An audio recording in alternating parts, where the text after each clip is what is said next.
आपल्या देशासाठी नरेंद्र मोदीच हवेत. नारायण राणे. महायुतीची मतं कशी वाढतील यासाठी प्रयत्न करा. ही निवडणूक देशासाठी खूप महत्त्वाची आहे.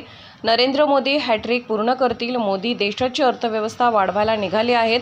विरोधी पक्ष मोदींना तडीपार करायला निघाला आहे. कोण विरोधी पक्ष समोर उभा आहे? विरोधी पक्षनेता पण त्यांच्याकडे नाही. शरद पवार यांचे खासदार किती? 3. उद्धव ठाकरेंचे खासदार 5. या निवडणुकीनंतर 0 आहे. सर्व विरोधक मिळून 55 खासदार आहेत. आम्ही 300च्या वर आहोत. इकडून तिकडे फिरणारा राऊत देशाचा रक्षण करणार का? काँग्रेसच्या सरकारमध्ये 80 वेळा घटना बदलली गेली. त्यावेळेला राहुल गांधी तुमचं काँग्रेस कुठं होतं? उद्धव ठाकरे यांच्या सभेला 135 लोक. विरोधाला विरोध काय याची लायकी. शरद पवारांनी मुख्यमंत्रीपदाचं चॉकलेट दाखवलं. हिंदुत्व बाजूला ठेवलं आणि हे शरद पवारांच्या मांडीवर बसले. आपल्या देशासाठी मोदीच हवेत.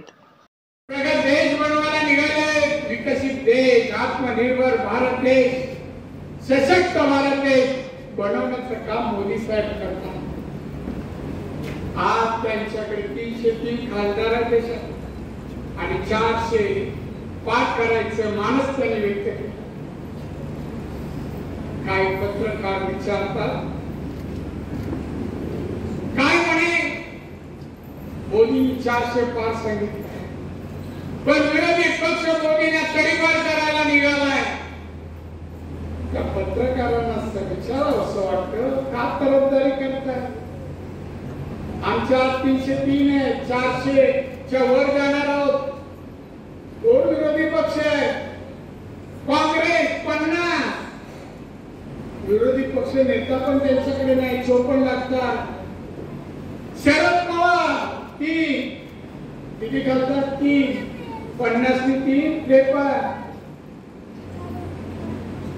शिवसेना उद्धव किती खासदार? 5. आणि या निवडणुकीनंतर 0. सुनले ते एकच म्हणायचे काही झालं तरी मग तर मला सत्ता मिळाली नाही तर चालेल, पण मी हिंदुत्वाचा त्याग करणार नाही असे म्हणणारे बाळासाहेब आणि हे उद्धव ठाकरे. शरद पवारने चॉकलेट दाखवलं मुख्यमंत्री पदाचं. हिंदुत्वाची गद्दारी केली आणि शरद पवारच्या मांडीवर बसले. काँग्रेसला सोबत घेतलं. मुख्यमंत्री 2.5 वर्ष आणि 2.5 वर्षात मंत्रालयात कार्यालय किती दिवस? 2.